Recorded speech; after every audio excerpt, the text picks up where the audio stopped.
technically went back to Owatonna, but Okay, it's cool. good. Well, this is KMS 10 at 10. Thanks for tuning in. Me and Luke are back this week. If you catch last week, we had Chris and Brandon on the episode talking about email marketing. So that was pretty nice of them. Thanks, guys. And today I'm going to be talking about where I was in Minnesota Search Summit and talk about remarketing and then Google expanded text ads. Yeah, and I will be covering my SMX Advanced Conference. I went to Seattle last week, and so we both have some new tidbits from those conferences, and we want to share with you guys. And we want to remind you, if you do have any questions today, we're going to be talking about our conferences, so if you have any questions about those, or if you have any questions about anything about digital marketing, feel free to share in the comments below, or tweet at us, hashtag KMS10at10, and we'll catch those. We got T monitoring again this week. He was out as well last week, so we had a team vacation. So if you guys send in any questions, we'll catch those right away. All right, first I want to talk about remarketing. First, if you don't know what remarketing is, you've probably been a victim of it. You've ever gone to a website, Amazon does this a lot, and you visit a page or visit a specific product, and then you leave that page and you go to Facebook or any other website and you get served an ad for that product. That is remarketing. They use cookies and other info from when you were on the page. One of the things that I learned, or it was a test that one of the speakers said, they waited, or the best time to wait to remarket to someone is to wait 2 days. Okay. I think that was really interesting. And then also they said their second best day was to wait 7 days. Yeah. Which I think that's a big difference for their best days. So I'm interested to see on what if we do some testing, what our best days are. Yeah, that makes sense, because usually, like, remarketing, they just have, a lot of people just run it all the time. So it's like you immediately leave the website, and if you're going to get served an ad right away, it's like, it's not really reminding me I was just there. So yeah, it's almost obnoxious to do it within the first 2 days. So that makes sense. That's very interesting. Yeah. I also wanted to point out, today we are going to be announcing our winner. We have that contest going on in June, where if you commented, if you asked a question, you were entered into a drawing for a 1-hour free in-house training, and we will be announcing that winner today at the very end of this episode, so stick around. We only last 10 minutes, so you don't have to stick around very long. So. And our next topic, I want to, at my conference, a lot of the speakers brought up the importance of analytics. And that's not only just Google Analytics, but that's third-party paid analytics if you're using another company, or if you're even social analytics, and the importance of that, of actually like paying attention. That I think we get a lot of the time wrapped up into our campaigns and the performance of our campaigns, and forgetting about how important, how valuable analytics can be to our campaigns, or even just to like the business traffic on the website all over. And then that social analytics, really seeing who your audience is, who's interacting with your social profiles. It's huge, and that's really helpful in strategizing for campaigns or strategizing for future sales or any kind of business plans. They can be very, very helpful, and you heard that over and over again. And another thing is specifically in Google Analytics, they have a lot of reporting that you can set up to alert you. So even like weekly alerts or custom dashboards, the importance of actually taking advantage of those and utilizing them to your advantage. And we can actually, I'd plan to write a blog about those reporting. So stick around for that. Pay attention to our blog, and you might see a post coming up about that to set those up. Yeah, the platforms like AdWords or advertising on Facebook, they only can give you so much information. It's the analytics that's actually telling you what the people are doing on your website. When it gives you in-depth information about your traffic that's coming from your paid campaign, so it's almost just a backup to show like, oh, you might have had so many clicks, but once you see those clicks within your website, you're seeing how long they're staying on site, how many pages they saw, how many conversions they ended up.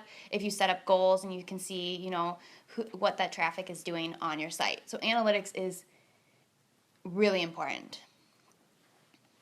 All right, for my next topic, I'll be talking about Google expanded text ads, or extended text ads, excuse me.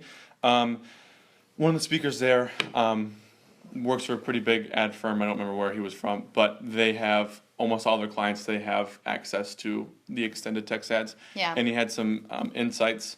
When it was comparing, or when it was for non-branded keywords, so just a generic, not specific keyword, CTR clicks, impressions, even conversions, all better when they were non-branded. Yeah. But when it was switched to branded, they did actually worse. Less clicks, less conversions, which is really interesting. And one thing also pointed out that you can't take it too seriously for now because not every advertiser has access to the extended text ads. So especially for the non-branded, there's so much more text and so much more information they can show, and people will be more likely to click on those ads. Yeah.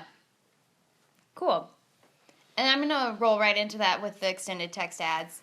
We keep hearing a lot about they're coming. They don't have a date of when they're actually going to roll out. Google and Bing are both actually going to be doing the extended text ads, but we still, we hear about them a lot, heard about them all through my conference, and it almost gets annoying. You're like, okay, we get it, they're coming.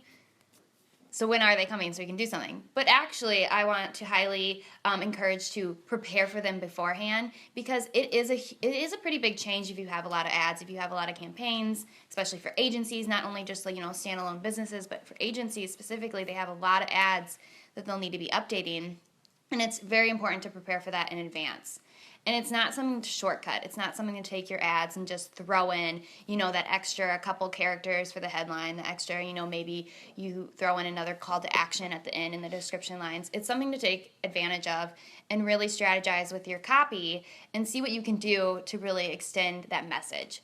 So what I want to recommend is doing an Excel document and preparing your ads in advance, writing those out, really brainstorming that copy, and having those ready for when those extended text ads actually are available. They're saying right now that it's estimated in the fall, but still don't have an exact date. But really getting that copy ready, so when that does roll out, you're prepared. So. And we have a question from Sam talking about remarketing. Does remarketing make sense for every company, or is this a case-by-case thing to consider for your business? I would definitely say I would recommend it for almost everyone. All the experts are saying that it takes up to 7 contact impressions with your brand, so they actually will do something or convert on what you want to do. And remarketing is a big piece of it. You want to get them to your website originally so that you can get the cookie, and then when they travel throughout the website, the other websites, they keep seeing your ad and I'm becoming more familiar with this brand. So I definitely think that you should consider it. Yeah, and being strategic about it. If you want your customers to take an action such as purchase a product, download a document, or sign up for a newsletter, you do want to remind them to do that, but say they already took that action and maybe you want them to do another action, and that's to extend remarketing. So we have another question that says, how does extended text ads help businesses better reach their target audience? Do you think they will sell better results or see better results? And, I do. It's just a longer form to put in more information in there to really inform their audience, to show more information about that business. And so it's not necessarily that you're going to see better results. It's that you're going to be able to show a better message. So I think it's going to be important. It's something that has been a concern for a lot of marketers and for a long time through Google AdWords and even Bing, is that you really have to cut your message to fit into the ad. So I think it's going to be very helpful. All right, so we are going to announce our winner now. We've ran through our topics pretty quickly. So we're going to bring T on, and he is going to pull the winner. Hey, everybody. We're going to announce the winner of our free live and session training. So here we go. Just going to pull it. Ashley. Congratulations, Ashley. You are the winner of our free in-company training. So we'll be in contact with you shortly. So yeah, and thanks for staying around for this episode. We talked about our conference updates, and we'll be back next week. Have a happy 4th